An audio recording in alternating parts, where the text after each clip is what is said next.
The Galactic Council chamber floated in orbit above the crimson swirls of Valand 6, its marble-like floor held aloft by magnetic lattices older than most member species. Delegates from over 100 civilizations sat in tiers that spiraled toward the center like petals of a mechanical flower. Hollow banners shimmered with the insignias of ancient empires, and the air buzzed with a dozen simultaneous translations. But today the laughter cut through it all. It started as a snort from the Cherik envoy, a brutish insectoid with mandibles that clicked in amusement, and quickly spread among the others. A report had just been shared. A human outpost, designation New Thessalonica, had suffered a tragic structural failure during a pirate incursion. According to the Varkali representative, it was a minor incident. A few buildings damaged, some local administrators missing. Hardly worth council time. The implication was clear. Humans should be thankful anyone cared at all. More laughter. The Sorith matriarch leaned forward, her voice like silk stretched over bone. It seems the Terrans have discovered the price of expanding too quickly. The human seat remained still. It was a dark, angular platform, functional and unadorned, unlike the ornate thrones of the older races. And the man who now stood from it bore none of the ceremonial attire worn by his counterparts. Commander Elias Vorn was clad in the polished gray-blue of the Earth Diplomatic Corps, his collar adorned with a single silver stripe. He was tall by human standards, broader than most species present, and his expression was unreadable beneath eyes that held the weight of something unsaid. "I would like to speak," he said, voice measured. The laughter faltered. A few delegates exchanged smirks, but protocol was protocol. The Varkali gestured with a bored flick of his claw. "The floor recognizes the Terran delegate." Elias stepped forward. The central dais projected his form across the chamber, his image hovering over the center of the spiral. He paused, letting the silence settle like ash. "You find the destruction of New Thessalonica amusing," he said quietly. "You consider it a local incident, a statistical footnote." No one replied. Elias tapped a small control on his wrist. Instantly, the projection behind him changed. Not numbers, not charts, but images. The first, a cratered field where a school once stood. Children's toys melted into slag. The second, a transmission fragment, choked screams, a woman's voice crying out coordinates before the signal cut. The third, a satellite feed of the initial assault, precision strikes, orbital bombardment, far too surgical for pirates. The air in the chamber turned cold. "These are not the results of scavenger attacks," Elias continued, voice firm. "We recovered fragments of quantum munitions used only by Council-affiliated militaries. We found encryption signatures belonging to the Varkali Defense Directorate. Your weapons, your timing, your kill patterns." Gasps broke out among the lower tiers. The Varkali delegate scoffed, raising a clawed hand. "This is preposterous. Fabricated. Our AI confirmed the authenticity. The Arbiter Core corroborates it." A pulsing sphere of blue light floated down from the dome above, the Arbiter, an ancient AI neutral to all Council politics. The evidence submitted by Delegate Vorn has a 99.996% probability of accuracy. The attack on New Thessalonica was carried out using Council-tier military-grade weaponry. Pirate attribution probability, 0.0012%. The chamber erupted into a flurry of voices. Accusations, deflections, panic. The Varkali glared, mandibles trembling. "Even if rogue elements were involved, your reaction is disproportionate. This is not a war." Elias held up one hand. The room fell quiet again. "You attacked a colony, yes, but not just any colony. New Thessalonica wasn't a remote station or scientific outpost. It was a family hub for Earth Defense Force personnel. My wife was there. My son. I held his drawing 2 days before the strike. A stick-figure family standing beneath twin moons. He called it our forever place." His voice cracked then, barely perceptibly. You didn't attack a colony, he said, slower now. You attacked our home. And suddenly, the laughter from earlier felt grotesque. Delegates shifted uncomfortably. Some lowered their gaze. Elias stepped back, the projection fading behind him. Humanity joined this council in good faith. We offered our science, our fleets, our cultures, and in return, some of you decided to test us like an experiment, to gauge our response. You have your answer now. He turned and began walking back to his seat. The Cherik delegate, voice now hesitant, called out, "What do you intend, Terran?" Elias stopped. He didn't look back. "I intend to remember." And then he sat. No one spoke for a long time. The council chamber, once filled with echoes of disdainful laughter, now drowned in silence, remained on edge as murmurs of uncertainty spread like a virus through the tiers. Delegates conferred in hushed voices, the usual bravado muted under the weight of what had just been revealed. The illusion of stability, of hierarchy, had cracked. Elias Vorn, unmoving, sat with hands clasped, waiting not for permission, but for inevitability. High Chancellor Luro of the Varkali stood abruptly, his carapace catching the chamber's dim light like polished obsidian. This accusation is built on fragments and inference. A single planet. An unfortunate incident. Nothing more. The arbiter hovered slowly, its voice devoid of emotion. Council military encryption codes were detected in the strike signatures.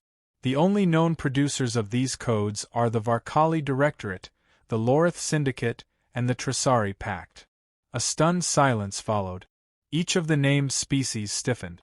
"You want us to believe," snarled the Trisari ambassador, a serpentine being with eyes like molten copper, "that a coordinated strike on a human settlement was authorized by 3 sovereign governments without council oversight? That is absurd." Elias finally rose again.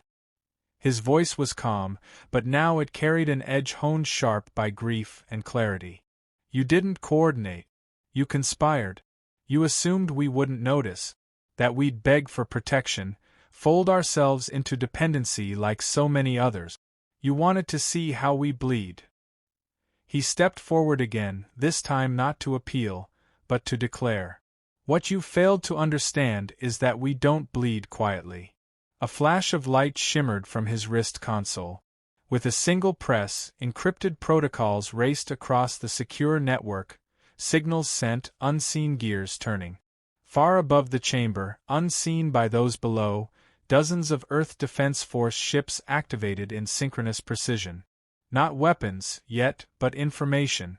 Galactic trading hubs froze mid-transaction. Planetary defense satellites in Varkali space shifted into diagnostic loop. Entire fleets lost contact with their command AI for exactly 4.3 minutes, long enough for panic to seed itself. Inside the chamber, holoscreens flickered to life on every delegate's console. Real-time footage showed what humanity had been preparing. Varkali military installations flickered out of operation. Trisari orbital arrays reset to factory settings, locked in diagnostic mode. Lorith banking ledgers were empty, zeroed by quantum ledger worms. Elias didn't smile. He didn't gloat. "This was not a counterstrike," he said evenly. "This was a demonstration." The Cherik delegate blinked slowly. "You've crippled 3 major species in less than 5 minutes. Elias nodded. "Without firing a shot." A stunned delegate from the Hethri Confederacy asked, "How long have you had this capability?" Elias met her eyes, voice quieter. "Since the last time someone made the mistake of thinking Earth was a slow learner." The Varkali Chancellor bellowed, "This is war." "No," Elias answered, almost softly. "This is restraint. Had we chosen war, you wouldn't be speaking." Somewhere in the gallery, a small-bodied Ojin diplomat whispered something in her native tongue. The translation came a moment later, delicate and chilling. "They are not a species, they are a storm." The council reeled. Species that once mocked humanity now sat paralyzed, seeing for the first time not curiosity or chaos, but discipline and purpose forged in centuries of war and survival. Earth hadn't risen because it was welcome, it had carved its place with blood and invention. Elias let them sit with that realization. We came here seeking peace, he continued, his voice lower now, not out of weakness, but the intimacy of unflinching truth. But peace is not the absence of war. It is the presence of consequences. A murmur of understanding moved through the hall. The tone had shifted. Not to fear, but to recalibration. The power balance had changed. You demand to know our intent. It is simple. We will not be prey. We will not bow. And we will not forget. The arbiter hovered forward, scanning every delegate. Does the council acknowledge a breach of the charter in the attack on New Thessalonica? The chamber, for the first time in recent history, unanimously agreed. Elias turned without another word. But before he reached his seat, he paused and looked back. You all have civilizations spanning millennia. You've survived wars, extinctions, rebellions. We've survived ourselves. That makes us dangerous in a way you never understood. He sat. And this time, the silence that followed was not awkward. It was reverent. The garden atop the Earth Embassy bloomed in soft silence, an oasis suspended above the political furnace of the council capital. In the filtered sunlight, red-leaved vines draped over railings while artificial gravity hummed beneath the flagstones. Commander Elias Vorn stood alone, overlooking the skyline, watching as transport ships blinked between atmospheric layers like scattered stars. Behind him, the faint sound of footsteps approached. It was Mira Anwin, Earth's deputy envoy and his oldest surviving friend. She had seen him as a soldier, a husband, and now a symbol. The weight he carried hadn't lessened. He had simply grown into it. You should rest, she said gently. I will, Elias replied. But not yet. There was something in his eyes now, a kind of quiet, cold resolve. He wasn't angry. He wasn't victorious. He was calculating, vigilant, waiting for the next move, because he knew it would come. Word of the demonstration had spread across every diplomatic channel within hours. Species that once dismissed humans now scrambled to redefine treaties. Delegations offered reparations, alliance talks, trade routes, some out of fear, others out of something more dangerous, curiosity. And yet, the true cost had not changed. Mira joined him at the railing. They're calling it the Day of Silence, she said. The first council vote passed without a single objection. It's never happened before. Elias gave a short nod. It will happen again. You think this is just the beginning. I know it is. His gaze fell downward into memory. He still saw New Thessalonica in ashes. Still heard his son's voice in the echo of static transmissions. Power hadn't healed that wound. Nothing would. But it had given him the means to make sure it didn't happen again.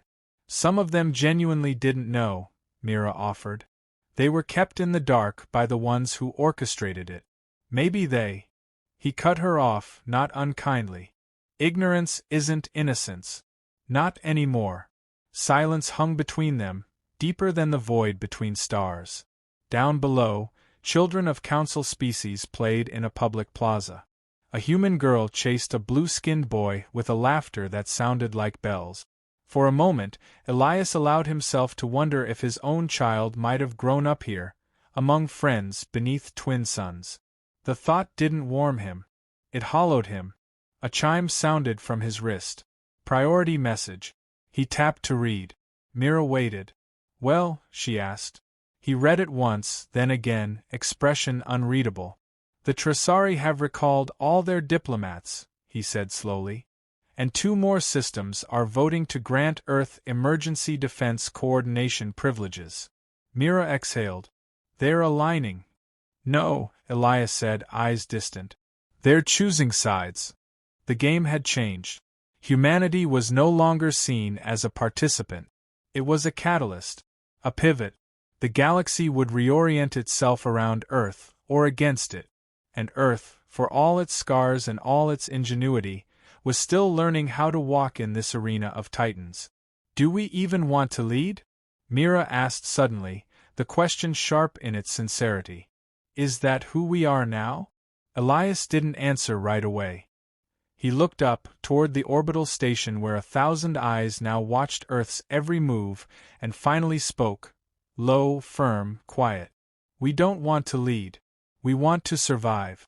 But if leadership is what survival demands, then we won't flinch. The sun began to set beyond the curve of the station's energy dome, throwing gold across the glass. Mira turned to go, but Elias remained. In the growing shadows, he reached into his coat pocket and pulled out a small, wrinkled piece of paper. A child's drawing. A stick-figure family beneath 2 crudely drawn moons. Written in the corner, in blocky handwriting, were the words, "Forever Place."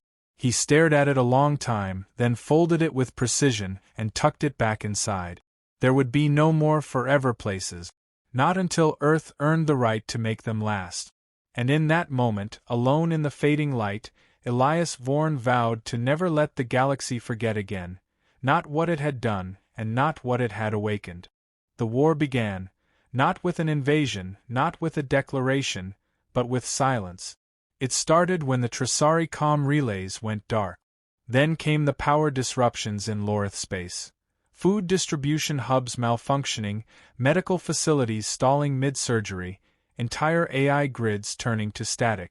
No ships crossed their borders. No shots were fired. Yet their people suffered, unraveling from the inside like threads pulled from ancient cloth. The Council demanded answers. Elias gave none. In the Earth Embassy's war room, Elias stood before a layered star map shimmering in low light. Red markers bloomed across Tresari sectors. Not explosions, interceptions. Quiet, calculated failures. Mira watched from across the table, arms folded tightly, eyes tracing the lines of the unfolding siege. "We said we wouldn't start a war," she said. "We didn't," Elias replied. "We ended one before it reached our children again. But they're civilians. They didn't speak when our civilians died." He didn't shout. He never did. The weight of his words struck like iron, not in volume, but in finality. Behind them, the room stirred as Earth's strategic advisors whispered and recalibrated. The operations weren't merely retaliation, they were lessons written in systems and silence.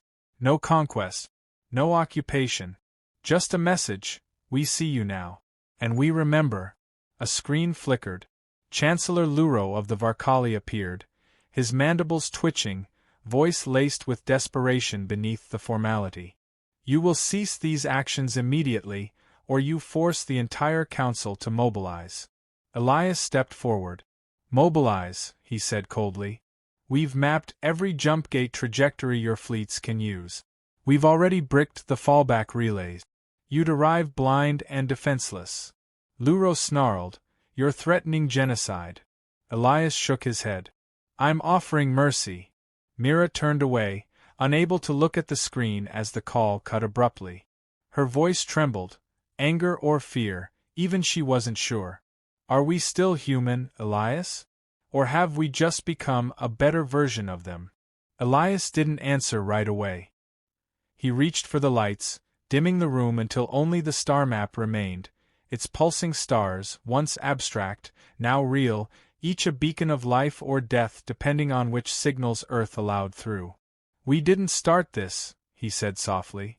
"But we did finish pretending." She stepped beside him, her voice lower now. "And when it ends, when they surrender, when the council bends, what do we become then?" His eyes, hard like obsidian, didn't move from the map. "We become their memory," he said. "The one they never forget again." For a long while, neither spoke. The war wasn't a firestorm, it was erosion. Power fell not through domination, but through fear of what would come next. No one wanted to know what humanity would do if it stopped holding back. Elias moved toward the exit. But before he reached it, Mira spoke again, almost a whisper. "And what about your son? Would he recognize you now?" He paused. The answer curled behind his ribs like smoke. "No," he said. And then he left.